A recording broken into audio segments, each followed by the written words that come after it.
इस ध्यान का जो 5 दिवसीय हमने श्रृंखला आरंभ करी है, इसका शीर्षक है प्रार्थना। पहले दिन हमने ध्यान पर चर्चा करी, मंदिर में प्रवेश कैसे पाया जाए, और फिर प्रार्थना से प्रारंभ किया। आज दूसरे दिन की बैठक आरंभ करते हैं। प्रार्थना कोई याद करके नहीं कर सकता। जब भी कोई याद करके प्रार्थना करता है तो वो प्रार्थना नहीं होती, वो मात्र शब्दों का अच्छा वाला चयन होता है। आप किसी संसारी व्यक्ति की जब स्तुति प्रार्थना करते हैं तो उसका एक नाम चापलूसी भी होता है, लेकिन जब आप अस्तित्व के प्रति प्रार्थना करते हैं तो वो जो प्रार्थना है वो एक अलौकिक प्रार्थना होती है, क्योंकि वहाँ चापलूसी तो हो ही नहीं सकती, क्योंकि पूरा अस्तित्व ही उनसे है। अस्तित्व उनसे अलग है ही नहीं। किसी राजा ने अपने बहुत बुद्धिमान मंत्री से कहा था कि कहते हैं राजा भगवान होता है, तो मुझ में और भगवान में कोई अंतर है क्या? तो जो मैं कर सकता हूँ वो भगवान नहीं कर सकते, या जो भगवान कर सकते हैं वो मैं नहीं कर सकता। तो उस मंत्री ने कहा, हाँ महाराज, एक चीज़ मेरी समझ में आई है, जो आप कर सकते हैं किंतु भगवान नहीं कर सकते। बाकी सारी चीज़ें आप नहीं कर सकते पर भगवान कर सकते हैं, पर एक चीज़ ऐसी है जो आप कर सकते हैं किंतु भगवान नहीं कर सकते। तो राजा को बड़ा आश्चर्य हुआ, ऐसी कोई चीज़ है जो मैं कर सकता हूँ किंतु भगवान नहीं कर सकते। बहुत उत्सुकता से पूछने लगा, तुमने तो मुझे भगवान से भी बड़ा कर दिया, ऐसा क्या है जो मैं कर सकता हूँ किंतु भगवान नहीं कर सकते? तो उस मंत्री ने कहा, महाराज, अगर आप किसी से नाराज़ हो जाएं तो आप उसे दंडित करके अपने राज्य से बाहर निकाल सकते हैं, किंतु भगवान अगर किसी से नाराज़ हो जाएं तो वो किसी को दंडित तो कर सकते हैं किंतु अपने राज्य से बाहर नहीं निकाल सकते, और वस्तुतः दंडित भी नहीं कर सकते। वो कितने भी नाराज़ हो जाएं, उनका स्वभाव है करुणा करना, वो करुणा ही करते हैं। तो आप ये काम भगवान से आगे कर सकते हैं कि भगवान किसी को अपने राज्य से बाहर नहीं निकाल सकते, किंतु आप किसी को अपने राज्य से बाहर निकाल सकते हैं। तो ये जो स्थिति है ये प्रार्थना में समझ में आती है, क्योंकि अस्तित्व में किसी को बाहर नहीं निकाला जा सकता। हो सकता है कि उनकी जो करुणा का घेरा है वो टूट जाए। जब मनुष्य अति ज़्यादा बरतेगा तो परमात्मा की करुणा का घेरा टूट जाएगा, फिर कई युगों तक उसे उसी करुणा के लिए, उस छत्र छाया के लिए तड़पना पड़ेगा, रोना पड़ेगा, लेकिन वो उसको अपने राज्य से बाहर नहीं निकाल सकते। ये उनका स्वभाव है। तो प्रार्थना का वास्तविक स्वरूप क्या है? प्रार्थना का वास्तविक स्वरूप है आपको वो बना देना जो आप हो, आपको वो बना देना जिसके लिए नियति ने आपको तैयार किया है। ये प्रार्थना में भाव होता है ना। तो अब हम सब प्रार्थना ध्यान के लिए बैठेंगे। 5 बार गायत्री मंत्र का जाप करेंगे। फिर आपका कोई प्रश्न होगा तो जब ध्यान पूरा हो जाए तभी लिखिएगा, वरना वो ऊपर चला जाता है और हमें दिखाई नहीं देता। तो जब ध्यान पूरा हो जाए तभी आपका जो प्रश्न है वो लिखिएगा। और एक कहानी भी हम आपको सुनाएंगे।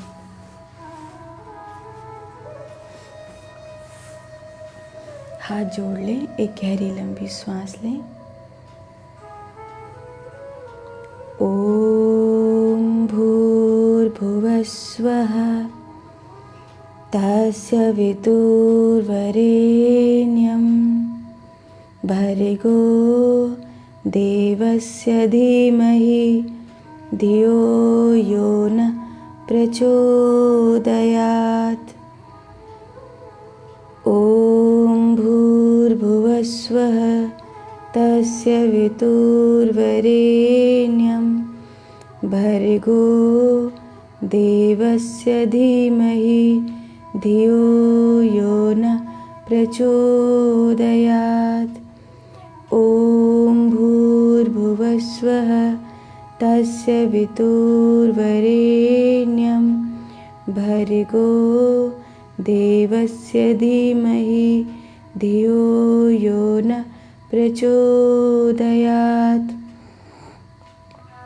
ॐ भूर्भुवस्वः तस्य वितुर्वरेण्यं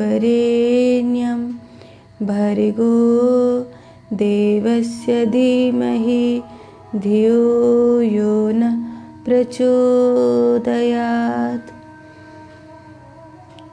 ॐ भूर्भुवस्वः तस्य वितुर्वरेण्यं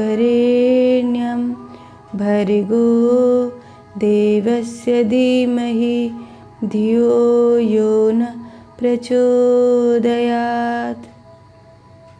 ॐ भूर्भुवस्वः तस्य वितुर्वरेण्यं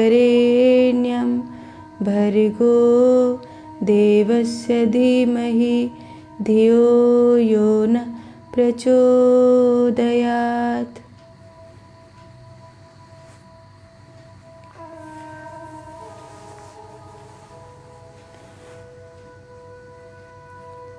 रीढ़ की हड्डी को सीधा करके पद्मासन में या सिद्धासन अथवा सुखासन में बैठेंगे। चित्त को शांत करें, ज्ञान मुद्रा लगा लें।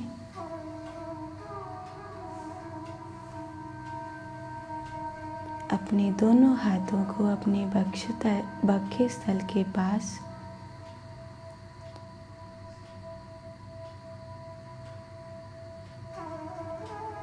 गर्दन को सीधा, जिह्वा को मुख के मध्य भाग में,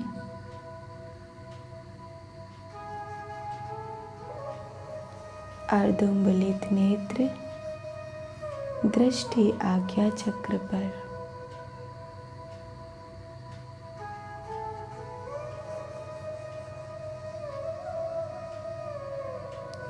शांत हो जाएं।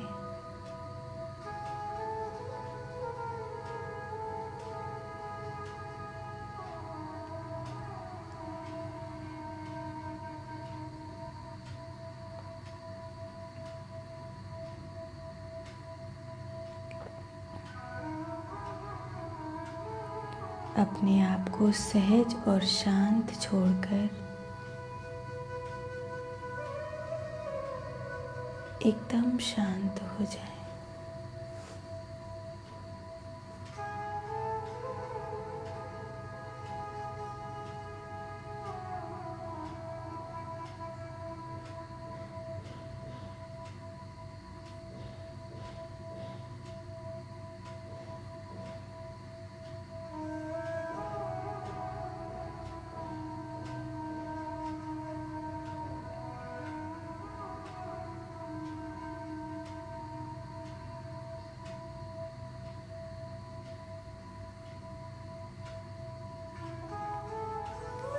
शरीर को पूरी तरह से स्थिर होने दें।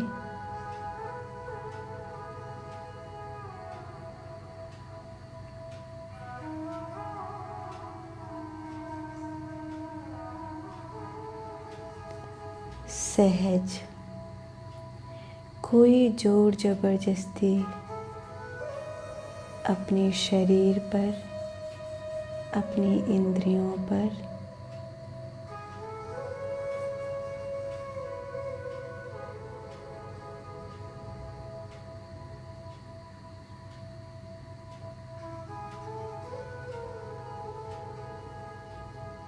अपने मन पर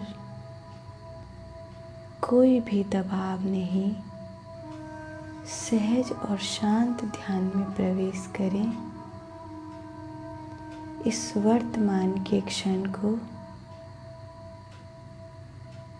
पूरी तरह से जीवंत करते हुए भूतकाल और भविष्य की समस्त बातों को इस समय भूल जाएं। ये क्षण, ये समय बहुत प्यारा है। हे महादेव,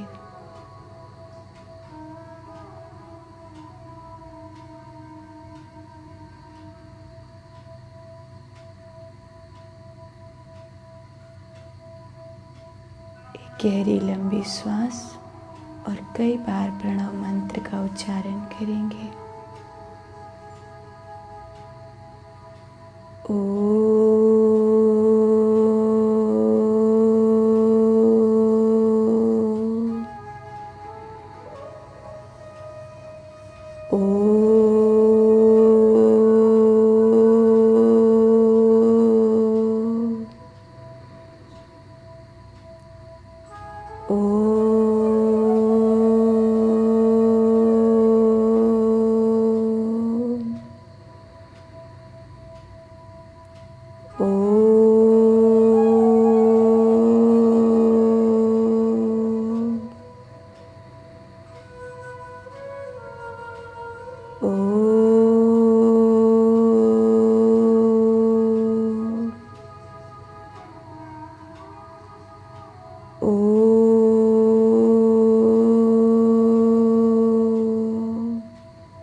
प्रार्थना।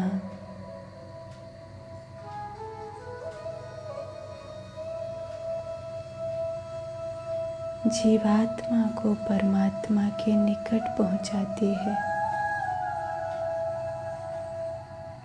प्रार्थना एक ऐसी डोरी है जो परमात्मा को मनुष्य तक खींच कर ले आती है।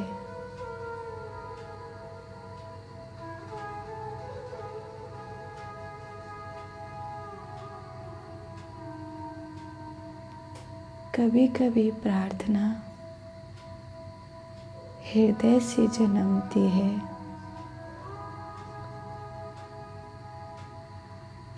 कभी कभी प्रार्थना जिह्वा से प्रकट होती है,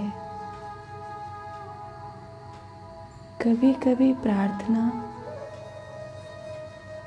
आँखों से बहती है और कभी कभी रोम रोम प्रार्थना से भर जाता है। संपूर्ण शरीर प्रार्थना से भर जाता है।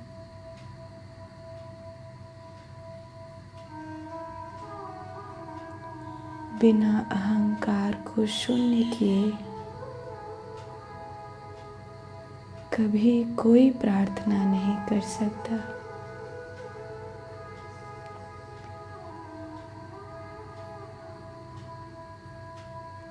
प्रार्थना अक्सर हमारे मांगने से शुरू होती है,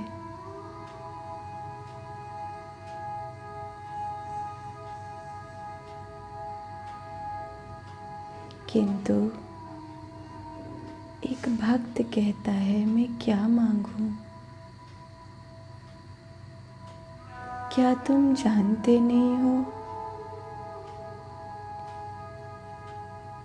कि मेरे लिए सही क्या है?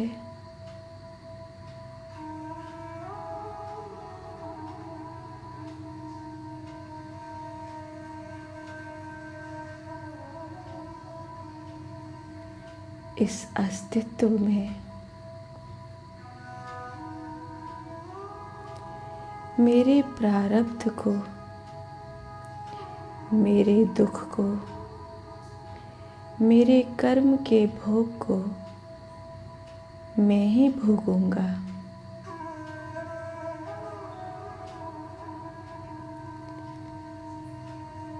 मैं परमात्मा के द्वारे सुख की भीख मांगने के लिए नहीं जा रहा हूँ। मैं प्रार्थना इसलिए करता हूँ कि परिस्थिति चाहे जैसी भी हो, पर मेरे कदम सदा आपकी ओर हों।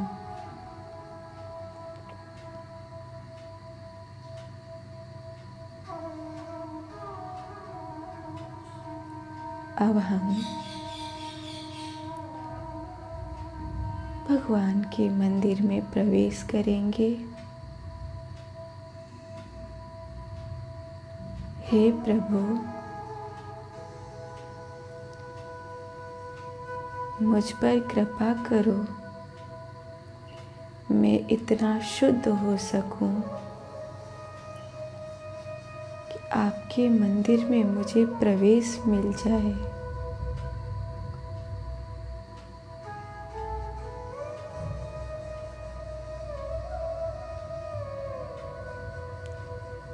हे प्रभु, मुझ पर कृपा करो, आपका सुरक्षा कवच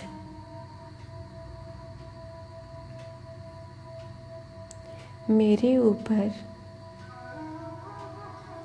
इतना प्रबल हो, ब्रह्मांड की कोई भी बुरी ताकत मुझे स्पर्श न कर सके।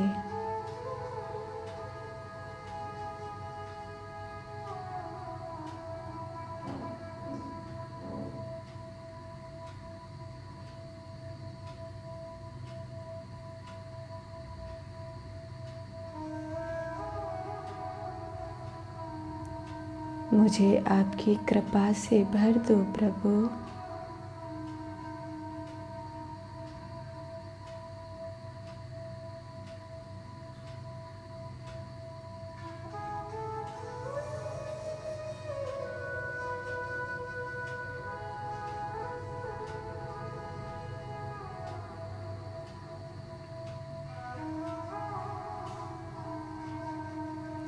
मैं जानता हूँ मेरी योग्यता नहीं,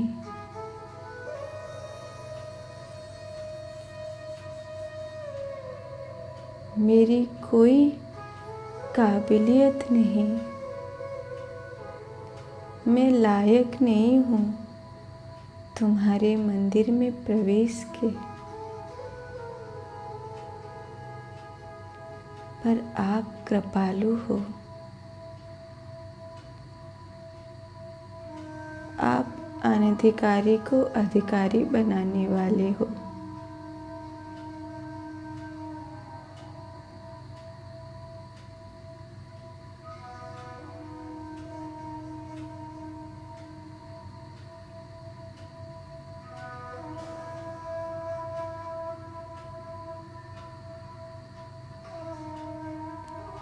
आपकी कृपा से मुझे आपके भजन के लिए स्वस्थ बनाओ प्रभु।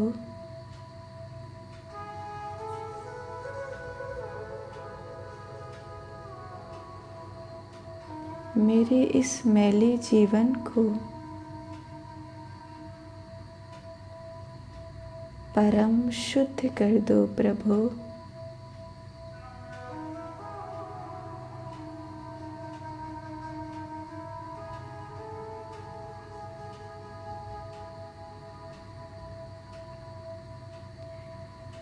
मैं न आ सकूँगा,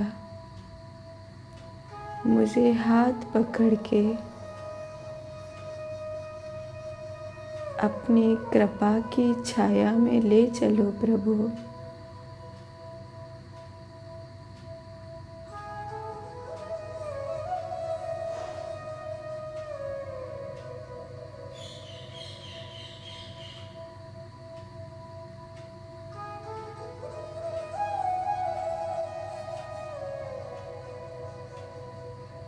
मुझे अपनी कृपा के कवच से भर दो प्रभु।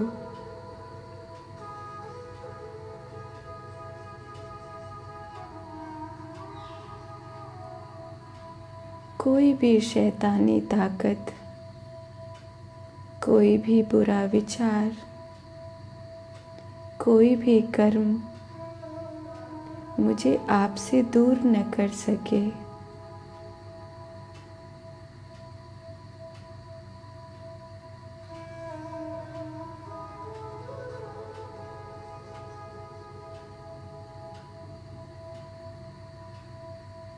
जो लोग आपके भजन में बाधक हैं, मुझे उनसे दूर ले चलो प्रभु।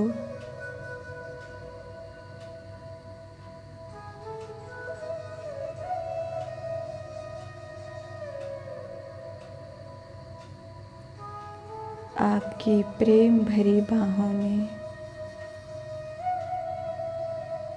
हे परम पिता, हे परमेश्वर,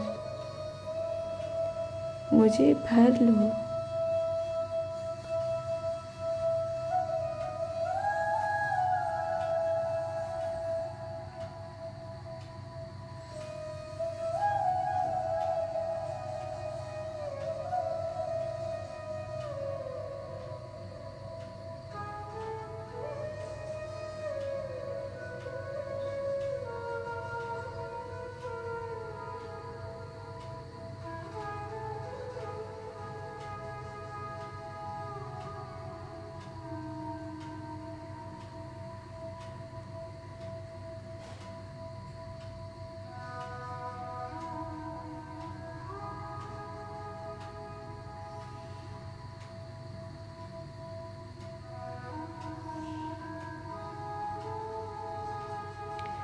मुझे आपके इस संसार में कोई वस्तु, विषय, धन, सम्मान का सुख नहीं चाहिए।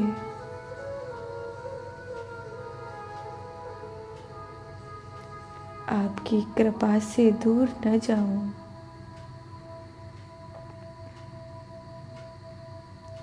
मुझे कभी आपकी कृपा से दूर न करना।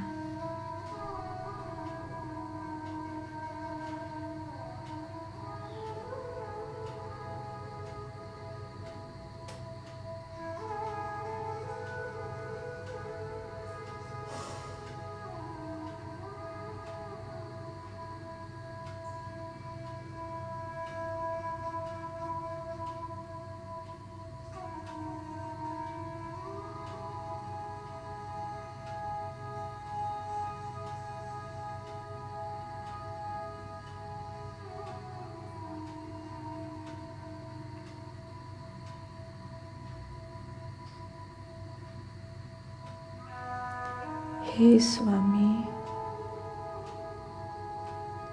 इस भवसागर में मेरा हाथ पकड़कर न छोड़ना। मेरी सब चालाकियाँ, मेरा दोष, मेरे कर्म मुझे दंडित करना, पर कभी मेरा साथ न छोड़ना।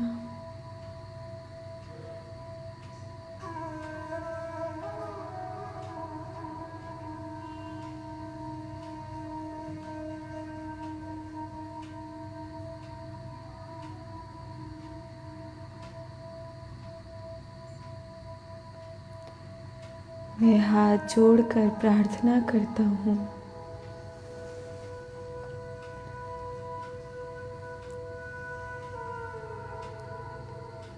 कि आपकी कृपा का कवच, आपकी सुरक्षा का कवच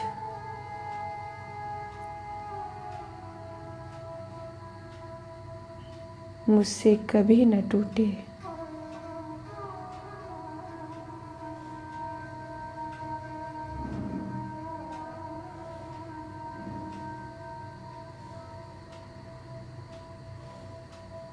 हे स्वामी, कृपा करो।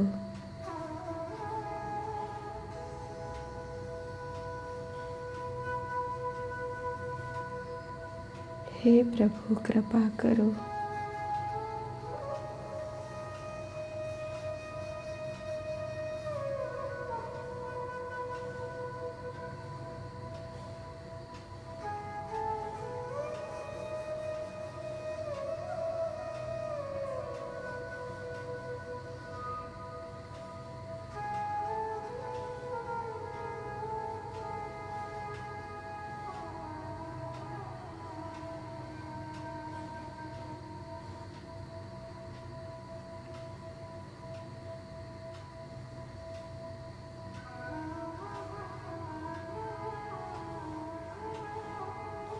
हे महादेव,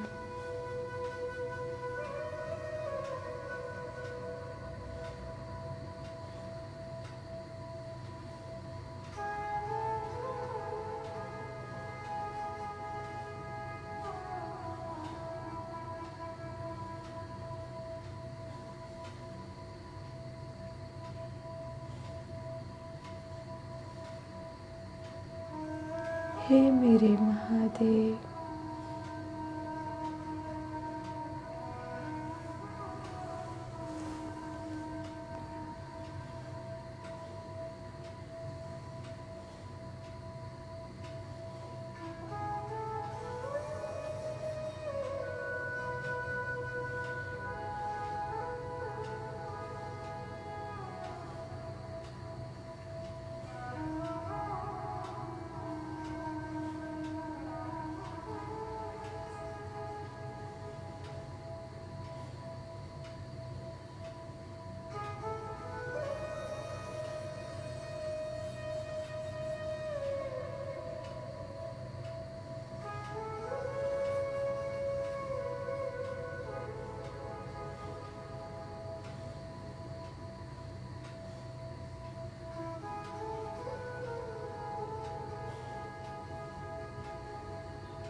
प्रार्थना हृदय से प्रकट होती है,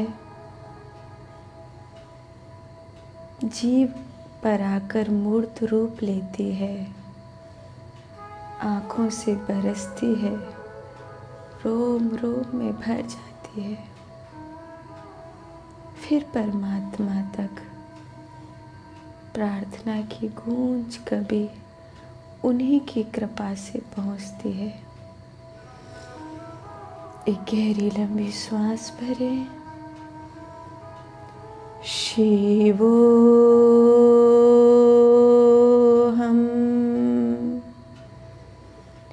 शिवोहम,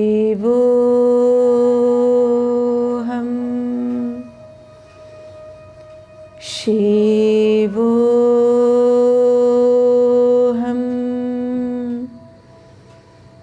शिवोहम,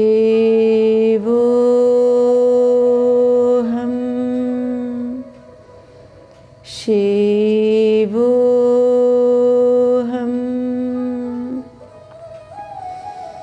शिवोहम,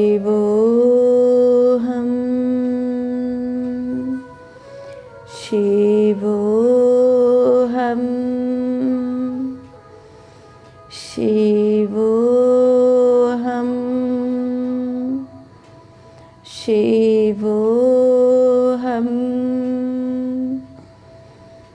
शिवोऽहम् शिवोऽहम्।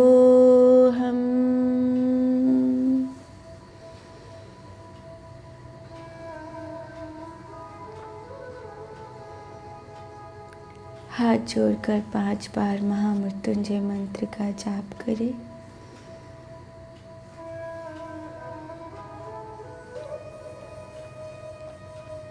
ओम त्र्यंबकं यजामहे सुगंधिं पुष्टिवर्धनम् उर्वारुकमिव बन्धनात् मृत्योर्मुक्षीयमामृतात्। ओम त्र्यंबकं यजामहे सुगंधिं पुष्टिवर्धनम् उर्वारुकमिव बन्धनात् मृत्योर्मुक्षीयमामृतात्। ओम त्र्यंबकं यजामहे सुगंधिं पुष्टिवर्धनम् उर्वारुकमिव बन्धनात् मृत्योर्मुक्षीयमामृतात्।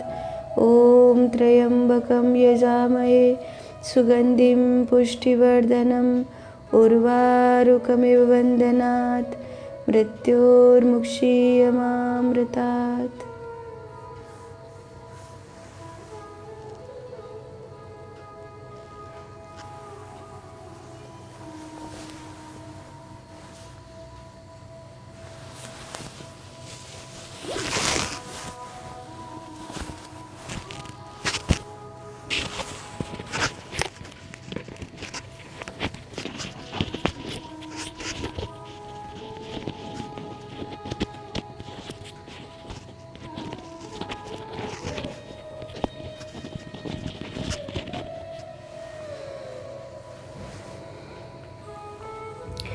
कराग्रे वसते लक्ष्मी करमध्ये सरस्वती करमूले तु गोविंद प्रभाते करदर्शनम्।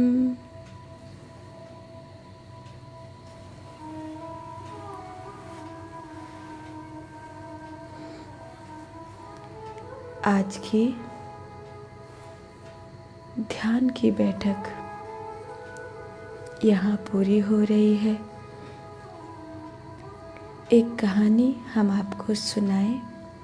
आपकी कोई प्रश्न, कोई भाव, कोई जिज्ञासा यहाँ होंगे तो आप अवश्य अपने प्रश्न रखेंगे। हम कोशिश करेंगे आपके प्रश्नों का समाधान कर सकें। कहानी बहुत प्यारी है। कहानी है, एक बार एक व्यक्ति जो साधु होने के लिए चला, उसे ये भरोसा तो था कि भगवान सबका भरण पोषण करते हैं, मेरा भी करेंगे, तो मुझे तपस्या में लीन होना है। तो जंगल की ओर जा रहा था, तभी उसे एक दृश्य दिखाई दिया। उसने देखा कि एक लोमड़ी है जिसके पैर, पीछे वाले पैर टूटे हुए हैं, वो चल नहीं सकती। उसे बड़ा तरस आया। तभी थोड़ी देर बाद उसने देखा वहाँ एक शेर आया है। शिकार करके कुछ मांस का टुकड़ा मुंह में भर के लाया है और लोमड़ी के आगे डाल दिया है। फिर ये सिलसिला उसने कई दिनों तक देखा, तो उसे भरोसा हो गया कि देखो, इस टूटे पांव वाली लोमड़ी का भी कितना ख्याल रखा जाता है, इसको भी बैठे बिठाए भोजन मिल जाता है, तो फिर मुझे क्यों नहीं मिल सकता।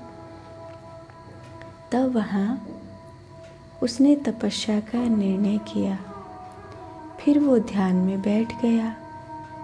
बैठा रहा, ये सोचकर कि मुझे भोजन कराने के लिए तो भगवान आएंगे। किंतु 7 दिन हो गए, भगवान नहीं आए। शरीर सूख कर अस्थि पंजर हो गया। फिर वहाँ एक महात्मा आए।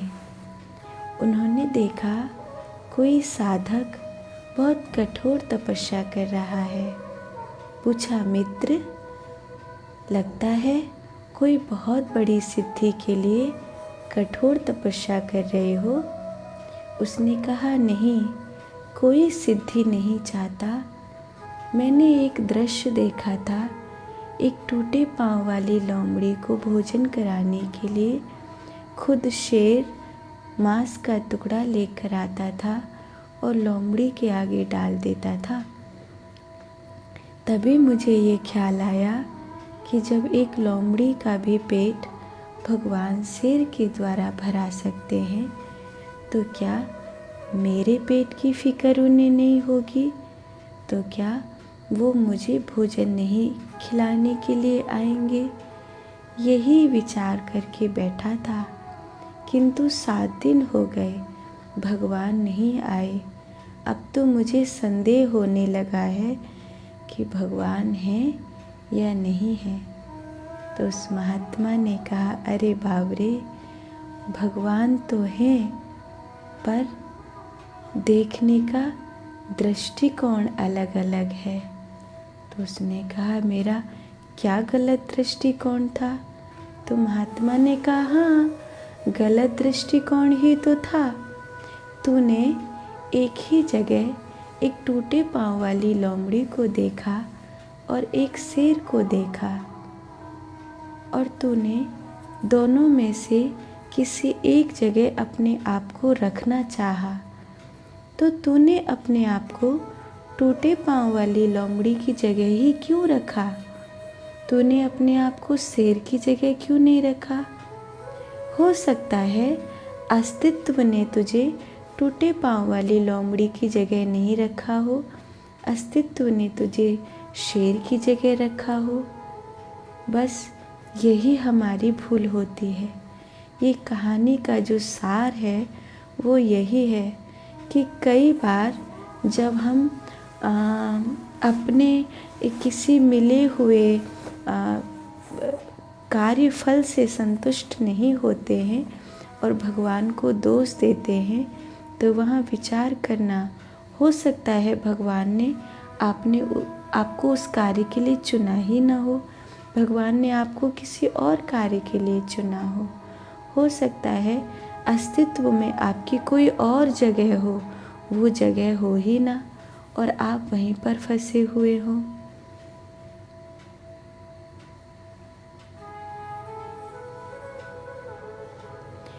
पूछा है, माँ, संसार में सबसे महान पुण्य क्या है?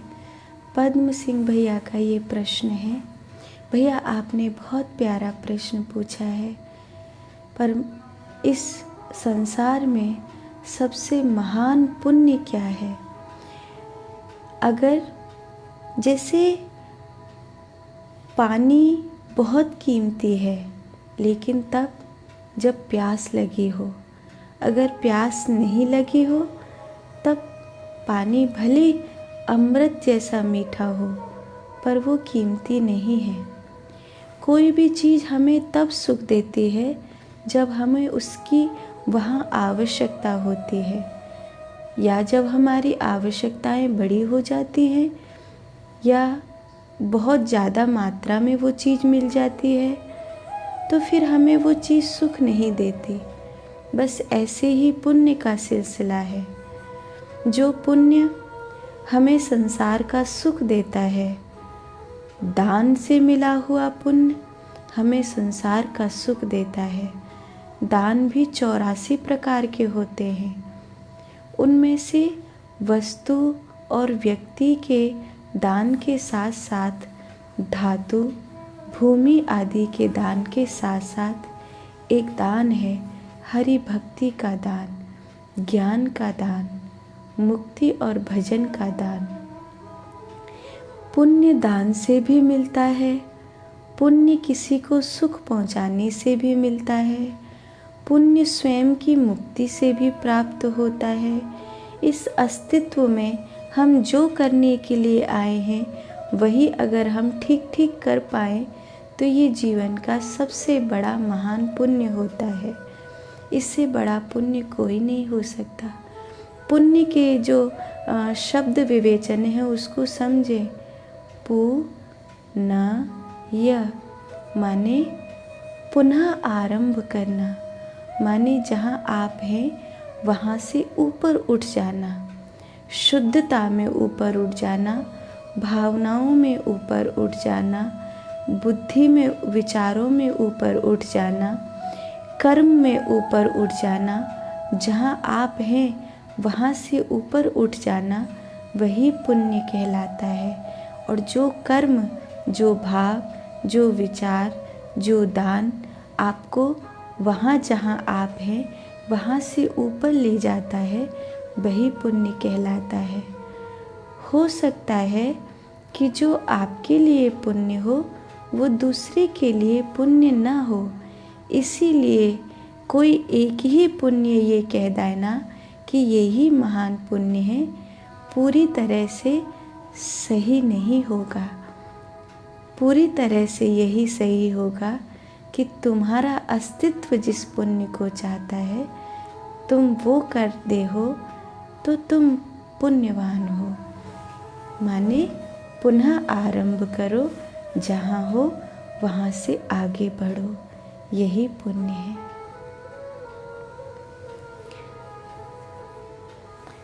और कोई अगर आपका प्रश्न हो, आभा केसरीवाल, राधे राधे। हाँ, आप सबके प्रेम भरे प्रणाम केवल मुझ तक ही नहीं पहुँचते हैं, परमात्मा तक पहुँचते हैं। क्योंकि जब कोई परमात्मा को अपना जीवन चढ़ाता है तो वहाँ उसका शरीर अवश्य दिखाई देता है, लेकिन उसके अस्तित्व में, उसके ओरे में परमात्मा झांकता है। इसीलिए हम संतों को प्रणाम करते हैं, क्योंकि संतों का शरीर संत का होता है, लेकिन जब हम उन्हें प्रणाम करते हैं तो वो प्रणाम किसी व्यक्ति तक नहीं पहुंचता, वो प्रणाम परमात्मा तक पहुंचता है। तो निश्चित रूप से मेरे प्रणाम भी परमात्मा तक अवश्य पहुंचेंगे। आप सब ध्यान की बैठक में सम्मिलित हो रहे हैं, इसके लिए आप सबको खूब सारी बधाई, खूब सारी शुभकामनाएं। ये गुप्त नवरात्रि का बहुत प्यारा समय चल रहा है। माता रानी आप सबका कल्याण करे। 10 महाविद्याओं की सकारात्मक ऊर्जा हम सभी को प्राप्त हो, इस भाव से आप सबके कल्याण की कामना करते हुए कल फिर ध्यान में सम्मिलित होंगे। आज की बैठक यहाँ पूरी कर रहे हैं।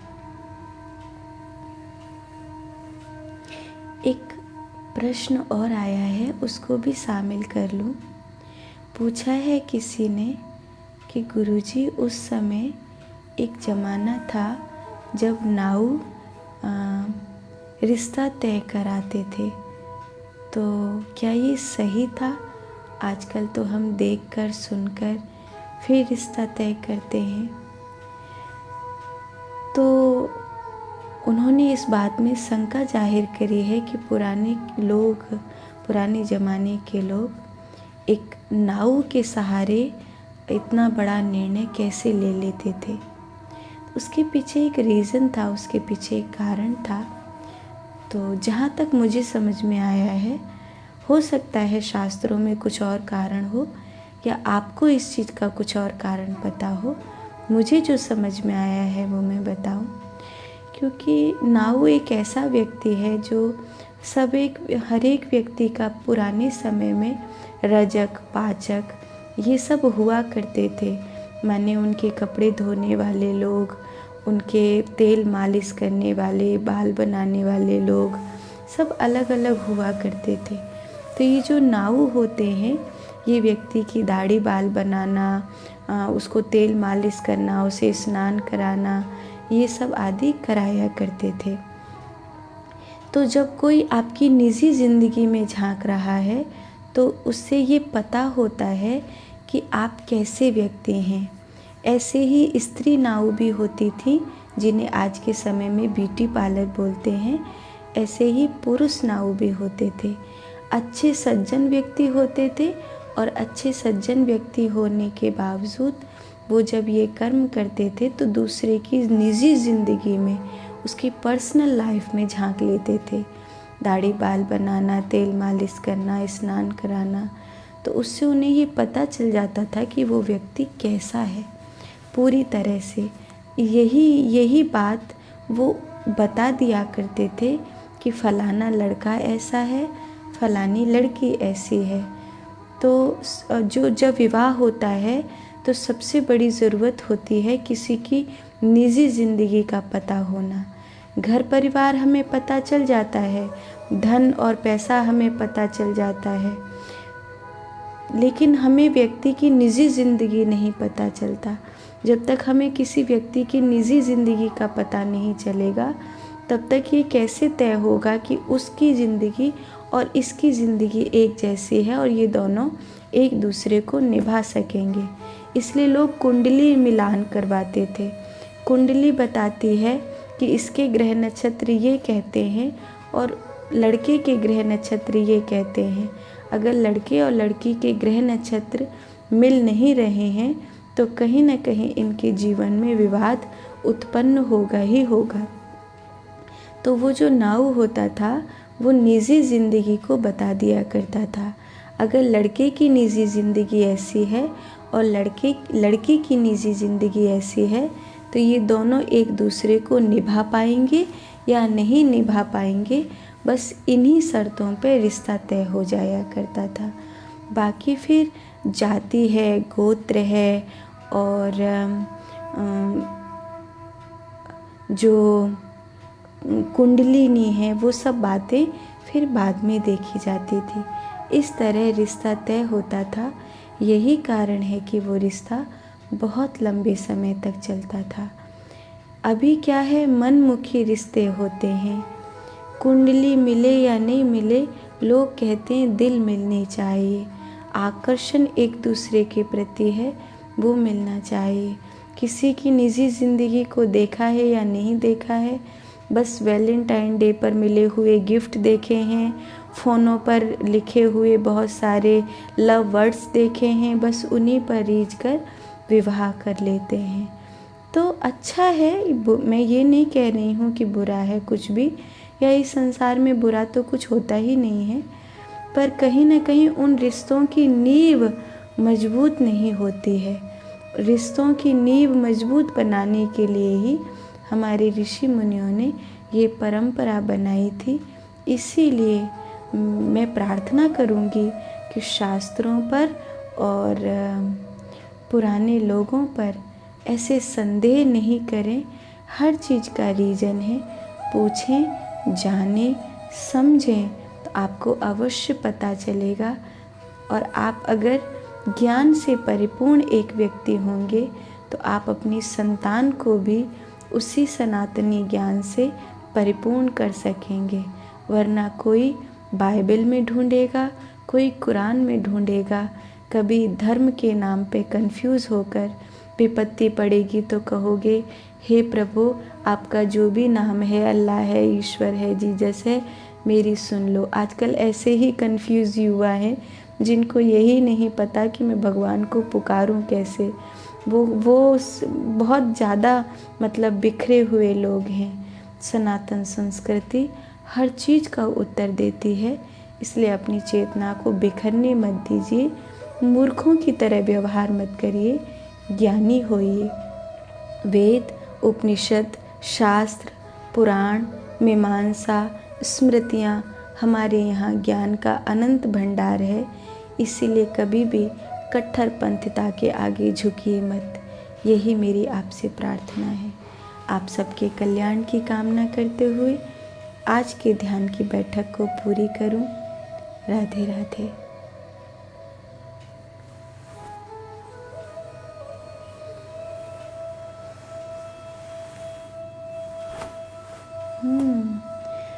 फूल सिंह भैया, पूछा है गुरुजी, तुलसी जी के पात्र को छोटे छोटे करके चरणामृत में डाल सकते हैं या ठाकुर जी की प्रसादी में चढ़ा सकते हैं? हाँ, वैसे कोशिश करनी चाहिए कि अपने हाथों से तुलसी का पत्ता पूजा के दौरान, वैष्णव कभी नहीं तोड़ता भैया। फिर भी अगर तुलसी दर को टुकड़ा करके डालना है